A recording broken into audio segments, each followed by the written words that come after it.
Air signs, ayan. So, wala po tayong boses ngayon. Kaya naman, silent reading lang po ito. As in, bubulong lang po ako. Kung meron po kayong earphone, mas maganda kung mag-earphone po kayo para marinig nyo naman ako. Yan, pasensya na po kayo. Ito lang po yung aking nakayanan ngayon. Pero babalik din po tayo sa dati kapag bumalik na yung aking boses. Pasensya na po. Pero ayan, tingnan po natin ano yung mensahe para sa'yo.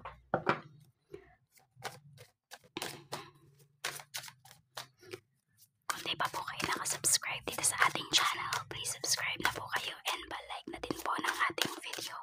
So hindi ko na ipipilit yung boses ko as inyong lalakasan kasi nako, baka pagkatas ng reading natin na to, hirap na rin kayo. So we have responsibilities. So ayan, napakadami ninyong responsibilities. Air signs ngayon, ayan po. So pwedeng, ayan, parang nasa-stress din yung iba sa inyo, na-overwhelm kayo sa mga nangyayari sa inyong buhay. So tignan natin ano pa yung mensahe. Ano pa yung mensahe, Spirit Guide? Okay, so we have clairvoyance. Ayun, yung iba pala sa inyo, kaya kayo nai-stress kasi po di nyo makontrol yung inyong gifts. Sabi dito, I'm helping your spiritual side to awaken fully so you can clearly see heavenly love. Mula ito kay Archangel Raziel. So you can ask help kay Archangel Raziel pagdating po sa inyong mga gifts. Ayan, lalo na kung kayo ay clairvoyant. Tingnan po natin ano pa yung mensahe para sa'yo. Ngayong araw or energy. We have karmic relationship. Okay, so pwede po na ang dami talagang lessons na tinuturo or ituturo sa inyo ng araw na ito, air signs. So be prepared, okay? Tignan ninyo kapag kayo ay natitrigger. Bakit kayo natitrigger? Saan kayo natitrigger? Ano yung dapat ninyong gawin? So parang bago ka mag-react, pag-isipan mo munang mabuti. Ano ba yung tinutulot niyan or ano ba yung maitutulot niyan sa'yo kapag nag-react ka? Tingnan natin pagdating naman po sa pamilya. Kamusta ang pamilya? We have passion. Pagdating sa family, makikita mo naman talaga yung love, yung pag-aalaga. Yung sabihin natin kahit na nai-stress kayo, is nandun pa rin na nakukuha ninyong tumawa or magsaya or, na-appreciate ninyo yung isa't isa.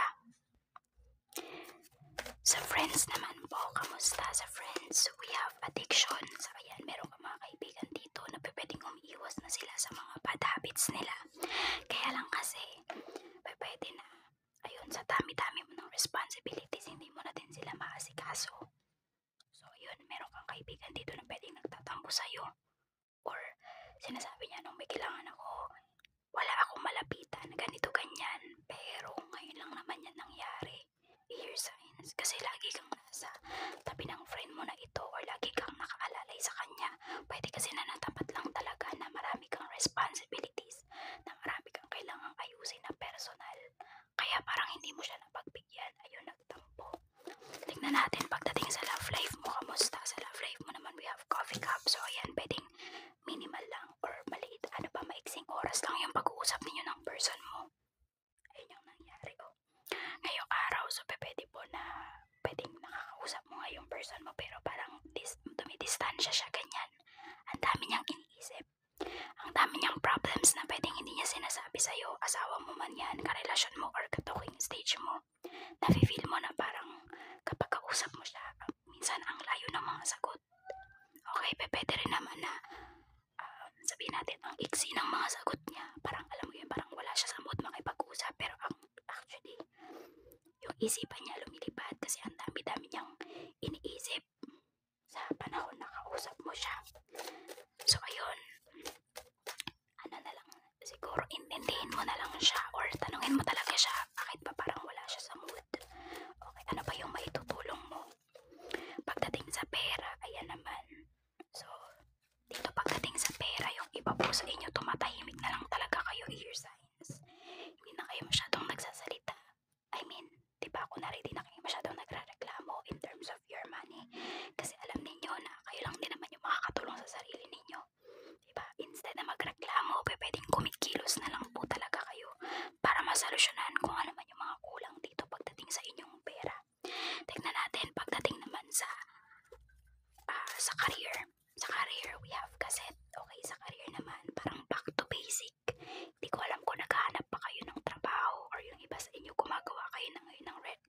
kayo ngayon ng resume. Ganyan. So, ayan o, we have cassette. Tapos, tignan po natin. Pagdating naman sa inyong negosyo, ayun, pwedeng meron kayo maka-misunderstanding dito na na client o kaya naman supplier ninyo. Not enough, ayun, limited lang din kasi yung usapan. Okay, so parang hindi nyo ma-express yung sasabihin po ninyo. Hindi ninyo mahanap yung tamang salita. Okay, so mag-iingat po kayo dito. Kasi, ayun, pwedeng kulang yung masukli ninyo or kulang yung maibayad sa inyo ng client ninyo. So sabihin nyo po agad, kunwari kaharap nyo pa siya. Sabihin nyo na kulang po yung panukli ko. Ma'am, sir, kulang po yung bayad po ninyo. Hindi yung tipong nakalis na siya, tsaka mo pa siya sasabihan. Or kapag nakauwi na siya ng bahay, tsaka mo i-chat. Diba, kunwari, kakilala mo naman siya or suki mo na siya. Sabihin nyo na po kaagad. So, tingnan natin, pagdating naman po sa mga positive things na paparating. So, we have palm tree. Okay. So, ayan. So, ikaw dito ay stay put lamang. Sabi ko nga, mas iniintindi mo talaga air signs ngayon is yung responsibilities mo. Tingnan natin. Ayan, healing heart. So, ayan po, meron dito pwedeng nakaka-recover na kayo in terms of your money. Okay, nakaka-recover na kayo kung meron mang mga bayarin. Pwede po na nauunti-unti nyo na yung mga bayarin na ito. Tignan natin negativities naman. We have the phoenix. Okay, meron dito parang lagi nagyayabang sa'yo. Oo, pero pwede kasi na hindi naman talaga siya nagyayabang. Baka yun ang yung naiisip mo. Air signs, okay. Oo, tignan natin. We have separation. Ayan, so yung tao na to pala, parang, medyo bilib na bilib kasi siya sa sarili niya. So, medyo, di ko alam kung nai-intimidate ka ba sa aura niya or ito ka nakikita ng mga tao as negative kasi iniisip nila napakayabang mo air signs. Kaya, ayun, kung ikaw to, di ba, iniisip nila, naku, babayaan mo na lang sila. Basta alam mo sa sarili mo na hindi ka naman nagyayabang. Tingnan natin. Ano pa yung mensahe? Saan ka dapat mag-focus? Sa pag-heal. Ayan, katulad ko, diba? Meron akong, sore throat. Ayan. So, kailangan mag-focus ako. Diba, kunwari, ano ba yung mga inumin kong gamot? Magsasalabat pa ako. Yung mga ganon. So, ayan po. Focus kayo sa pag-heal. Hindi lamang ng inyong physical health, mental health, emotional health, and also spiritual health. Kasi nga ito yung iba sa inyo, hindi nyo makontrol yung inyong gifts. Okay? So, kailangan nyo mag-focus. Kung meron taong makakatulong sa inyo, ask for help. Huwag po kayo mahiya. So, yan lamang po, air signs. Maraming salamat po. Sobra ko po kayo na-appreciate, lalo na po sa nagtyaga sa video natin na ito. Ingat po kayo always. More blessings to come. Bye-bye.